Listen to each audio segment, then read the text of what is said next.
Hello friends, எல்லோரும் எப்படி இருக்கீங்க? Welcome to Jeena cooks channel. இன்றைக்கி ஒரு கப் ரவையும் பாலும் வச்சு சூப்பராக ஒரு பணியாரம் ரெசிபி தான் ஃப்ரெண்ட்ஸ் பார்க்க போகிறீங்க. ரொம்ப டேஸ்டியாக இருக்கும். இந்த பணியாரம் செய்கிறதுக்கு என்னென்ன பொருட்கள்லாம் வேணும்னு பார்க்கலாம். குழந்தைங்க ஏதாவது ஸ்நாக்ஸ் ஈவினிங்கில் கேட்டால் இது மாதிரி செஞ்சு கொடுங்க. ஒரு கப்பு ரவை எடுத்துக்கிட்டு ஒரு 200 கிராம் ரவை, அதோட ஒரு கப்பு பால், காய்ச்சி ஆற வச்ச பால், அது ஒரு 250 ml கப்பில் ஒரு கப் எடுத்துகிட்டு நல்லா மிக்ஸ் கொடுத்துக்கலாம். இதை நல்லா மிக்ஸ் பண்ணிவிட்டு ஒரு மூடி வச்சிடலாம். ஒரு தட்டு போட்டு 10 நிமிஷத்துக்கு ஊறட்டும். அதோட 3/4 கப்பு வெல்லம், அரை கப்பு தண்ணி. வெல்லம் தண்ணியும் நல்லா கொதிக்கட்டும். கொதிச்சிட்ட பின்னாடி நம்மளுக்கு ஒரு பிசு மாதிரி ஒரு ஸ்டேஜ் வரும். அது வரைக்கும் நல்லா இப்படி மிக்ஸ் பண்ணி விட்டுக்கோங்க. ஒரு 3லேருந்து 4 நிமிஷத்தில் இது மாதிரி ஸ்டேஜ் வரும். அப்படி நம்மளுக்கு தேன் மாதிரி இருக்கும். அது பார்க்குறதுக்கும் அந்த தொட்டு பார்த்தாவே நமக்கே தெரியும். ஸோ இது வரைக்கும் பண்ணிவிட்டு ஆஃப் பண்ணிடுங்க. அடுப்பை ஆஃப் பண்ணிவிட்டு இது நல்லா ஆறட்டும். ஆறிட்ட பின்னாடி ஒரு மிக்ஸி ஜார் எடுத்துக்கலாம். ஒரு மிக்ஸி ஜார் எடுத்துகிட்டு இப்போ நம்ம ஊற வச்சோம் இல்லையா ஒரு 10 நிமிஷம் ரவை, அதை போட்டுக்கலாம்.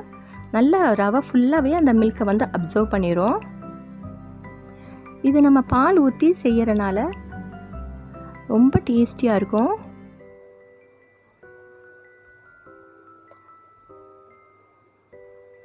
அதோட வாழைப்பழம், இன்றைக்கி நான் நாட்டு வாழைப்பழம் எடுத்துக்கிட்டேன். ஒரு 2 பழுத்த வாழைப்பழம், அதையும் இதோட சேர்த்துக்கலாம். நீங்கள் எந்த வகையான வாழைப்பழமும் சேர்த்துக்கலாம். நல்லா பழமாக இருக்கட்டும், அது மாதிரி பார்த்துக்கோங்க. அதோட நம்ம வெல்லம் தண்ணி கரைச்சி வச்சுருந்தோம் இல்லையா, அதை இப்போ ஒரு வடிகட்டி வச்சு வடிச்சுக்கலாம்.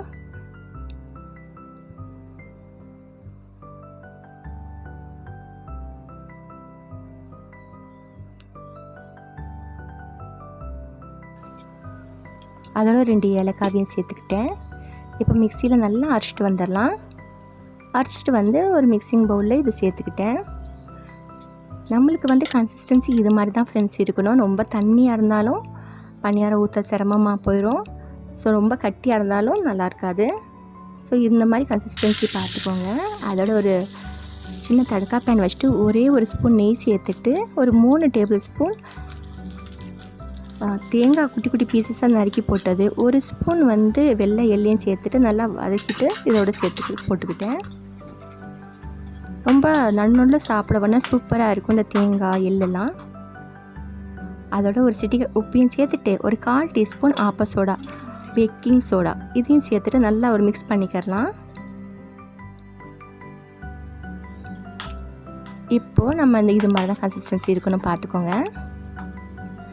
பணியாரக்கல்லை வச்சுக்கலாம். அதில் நான் இன்றைக்கி நெய் சேர்த்துக்கிட்டேன். அப்படி உங்களுக்கு நெய் முழுக்க சேர்க்க விருப்பம் இல்லைன்னா நெய் பாதி எண்ணெய் பாதியும் சேர்த்துக்கலாம்.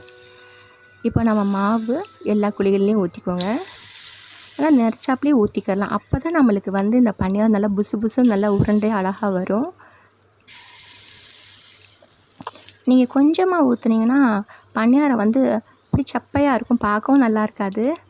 ஸோ இது மாதிரி ஊற்றிக்கோங்க. நல்லா கொஞ்சம் வெந்துடும். இது மாதிரி மேலே பபிள்ஸாக வந்துடும். ஸோ ஒரு பக்கம் வெந்துட்ட பின்னாடி அப்படியே மறுபக்கம் திருப்பி போட்டுக்கோங்க. நம்ம இந்த பால் ரவைலாம் சேர்த்துருக்கிறதுனால அப்படியே கலரே சூப்பராக இருக்கும் பார்க்குறதுக்கு. அப்படியே நல்லா கோல்டன் ப்ரௌன் கலரில் இருக்கும்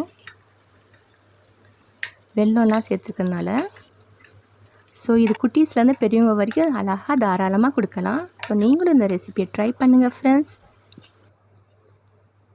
ஈவினிங் டைமில் செஞ்சு குழந்தைங்களுக்கு கொடுத்துட்டு நீங்களும் சாப்பிடுங்க. எனக்கு இந்த மாவுக்கு 26 குழி பணியாரம் வந்துச்சு, ரவை பணியாரம். ஃப்ரெண்ட்ஸ், இது வரைக்கும் நம்ம சேனலை சப்ஸ்கிரைப் பண்ணலாம், சப்ஸ்கிரைப் பண்ணி வச்சுக்கோங்க. வீடியோ பிடிச்சா லைக் பண்ணுங்கள். ரொம்ப பிடிச்சா ஃப்ரெண்ட்ஸ் அண்ட் ஃபேமிலி மெம்பர்ஸாக ஷேர் பண்ணி விடுங்க.